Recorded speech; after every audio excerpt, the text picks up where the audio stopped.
सुन्दर बिहानी अनि उज्जवल दिनको सुरुवात।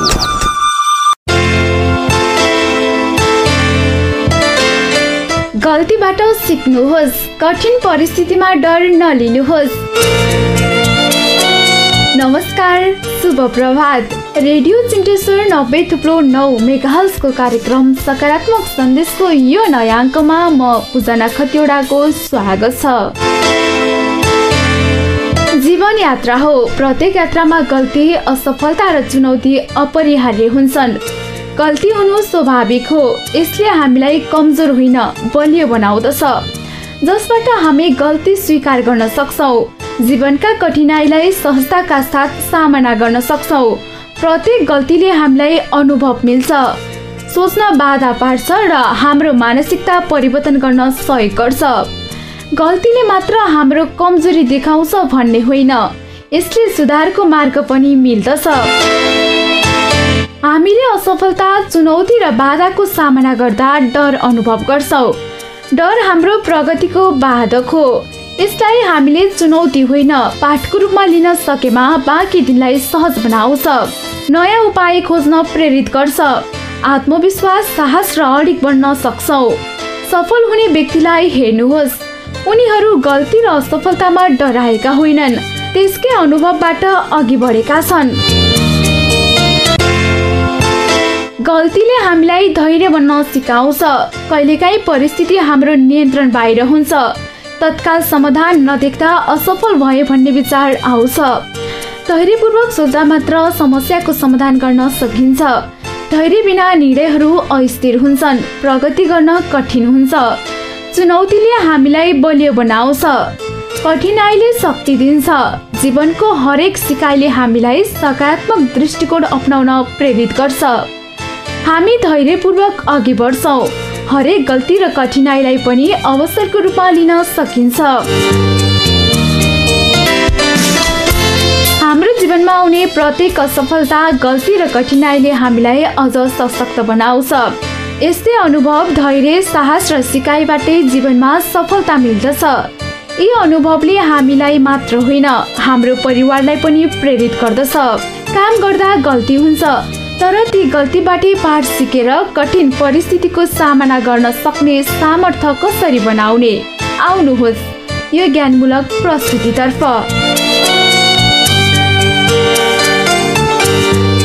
आफ्नो पुरानो पर्सनल पावरलाई पुनः डेभलप गर्नुहोस्।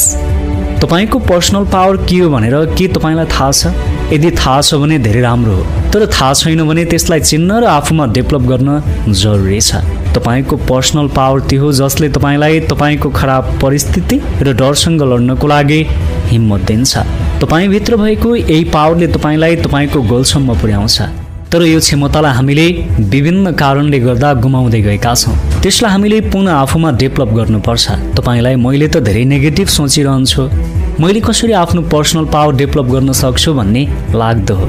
त्यसको लागि सबभन्दा पहिले तपाईले आफूभित्र भएका ती हरेक नेगेटिभिटीको पहिचान गर्नुपर्छ जसले तपाईलाई कमजोर बनाउँदै गएका छन्। जति बेला तपाईँ आफूलाई कमजोर र हारेको महसुस गर्नुहुन्छ नि, त्यति बेला तपाईले केही समय रोकिएर यो सोच्नुहोस् कि तपाईले यस्तो महसुस गर्नुको पछाडि कुन विचारको भूमिका छ त? के त्यो विचार तपाईले सोचे जस्तै नराम्रो छ, या त केवल तपाईको दिमागमा बनेको एउटा भ्रम मात्र हो? तब तपाईले महसुस गर्नुहुनेछ कि तपाईका सबै समस्याहरू तपाईको विचारले निम्त्याएको।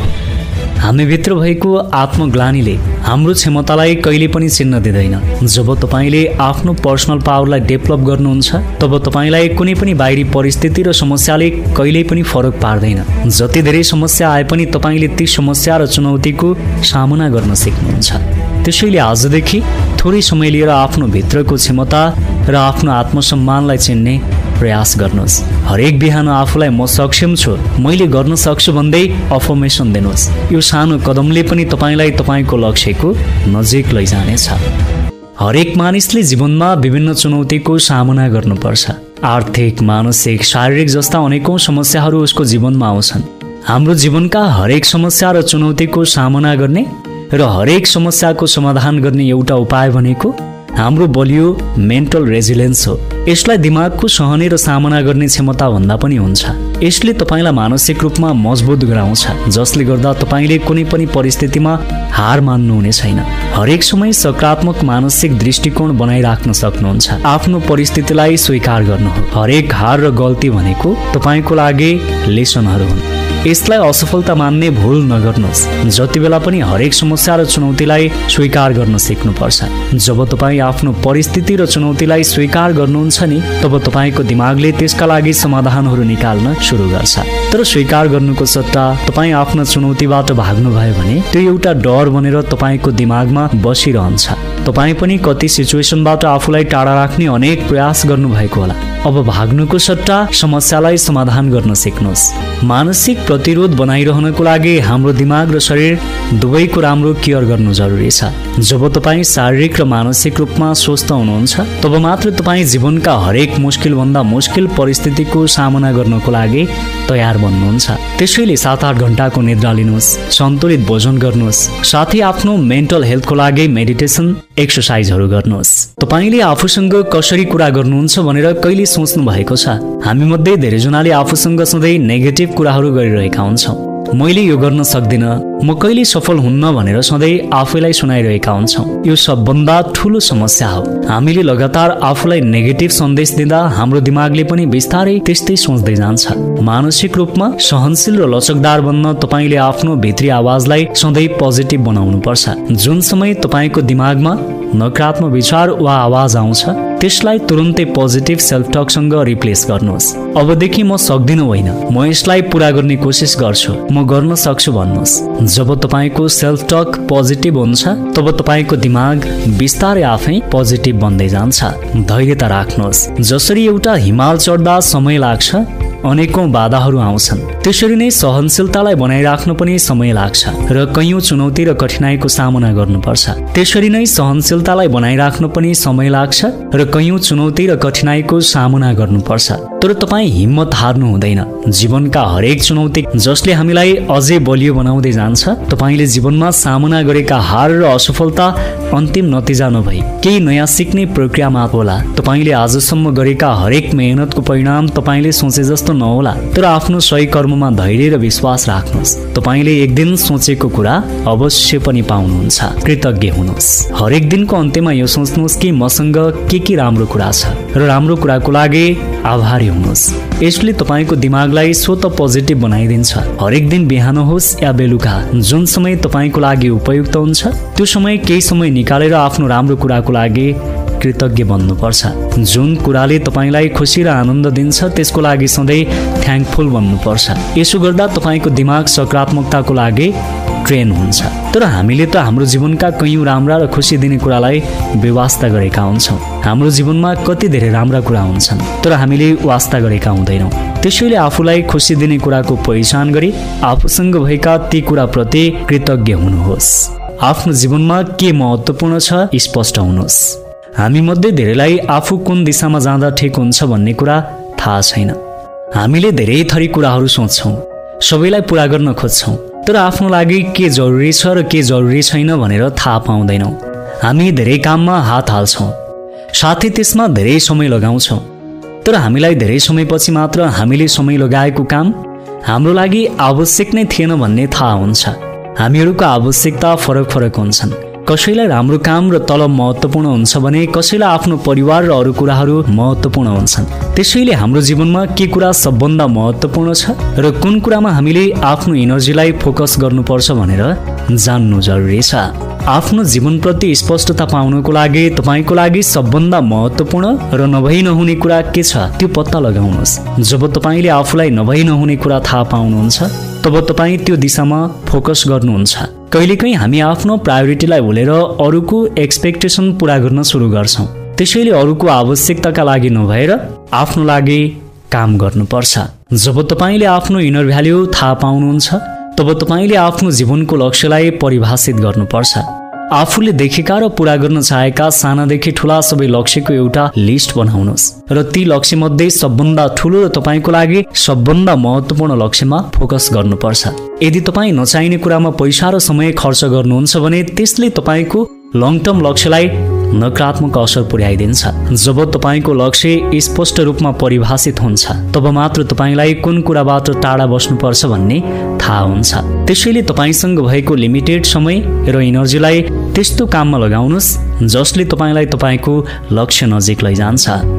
सोसल मिडिया अनावश्यक डुलिरहनु र तपाईँलाई सधैँ नकारात्मक इनर्जी दिने मानिसले कहिल्यै पनि तपाईँलाई तपाईँको लक्ष्य नजिक पुग्न दिँदैन। त्यसैले जीवनमा केही गर्न र बन्नको लागि यस्ता कुराबाट टाढा बस्नुपर्छ। हामीले अधिकांश समय सोसल मिडिया र अनावश्यक काममा बिताएका हुन्छौँ जसले हाम्रो समय र इनर्जी दुवैलाई नकारात्मक बनाइरहेको हुन्छ। त्यसैले आफ्नो वर्किङ आवरमा सोसल मिडियाबाट टाढा रहनुहोस्। नो भन्न सिक्नुहोस्।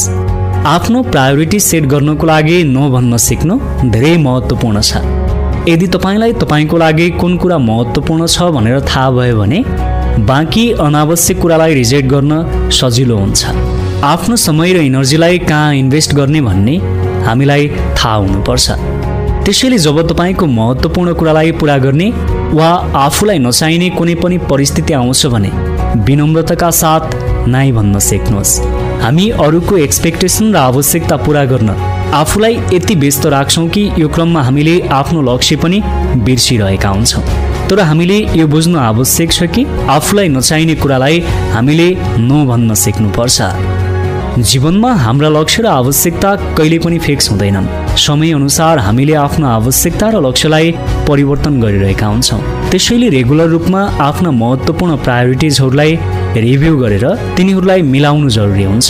महिनामा वा 3 महिनामा आफ्नो आवश्यकता र लक्ष्यलाई रिभिजन गर्नुपर्छ। यसले तपाईँको जीवनलाई सही दिशामा लैजान र समयअनुसार अगाडि बढ्नको लागि मद्दत गर्छ। जब तपाईँ आफ्नो दिनको सुरुवात प्लानिङको साथमा गर्नुहुन्छ तब तपाईँ तपाईँको पुरा दिनलाई आफ्नो कन्ट्रोलमा लिन सक्नुहुन्छ।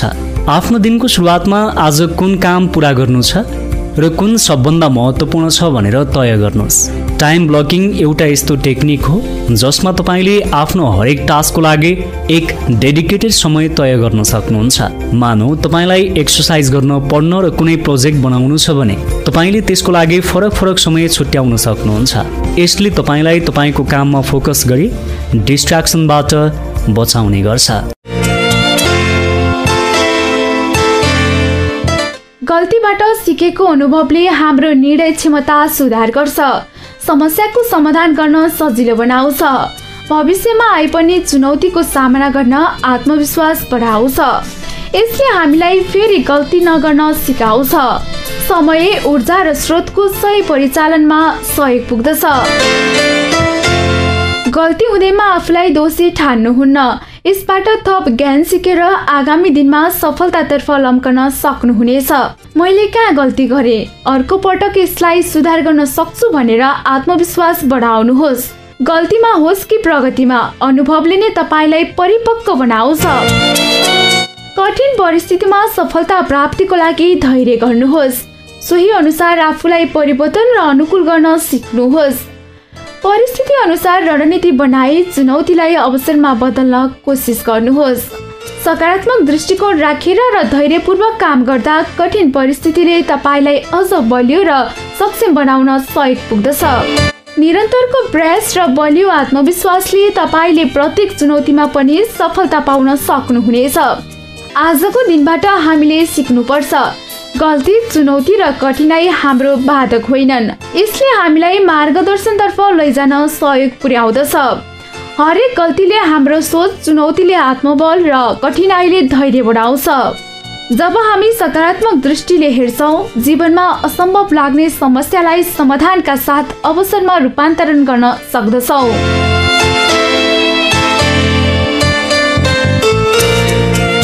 सकारात्मक सन्देश केन्द्रित रहेको यस कार्यक्रम मार्फत तपाईँले पनि गल्तीबाट सिकेर जीवनमा आए पनि कठिन परिस्थितिको कसरी सामना गर्न सकिन्छ भन्ने विषय मनन गर्न सक्ने हुनुभयो भन्ने विश्वास हामीले गरेका छौँ। आशा छ आजको कार्यक्रमबाट हामीले तपाईँको जीवनमा परिवर्तन आउने विश्वास लिएका छौँ। यस ज्ञानमूलक सन्देशलाई तपाईँले पनि आफ्नो जीवनमा अनुसरण गर्दै कठिन परिस्थितिको सहजै सामनाका साथ सफलता पाउन सक्नुहुनेछ भन्ने कामना गर्दछौँ। सकारात्मक सन्देशको नयाँ विषय वस्तुको साथमा अर्को अङ्कमा पूर्ण उपस्थित हुनेछौँ। रेडियो चिम्टेश्वर र रेडियो बागमती सुन्दै गर्नुहोला। अहिलेलाई म पूजना खतिवडा बिदा हुन्छु। तपाईँको बाँकी पल शुभ रहोस्। नमस्कार।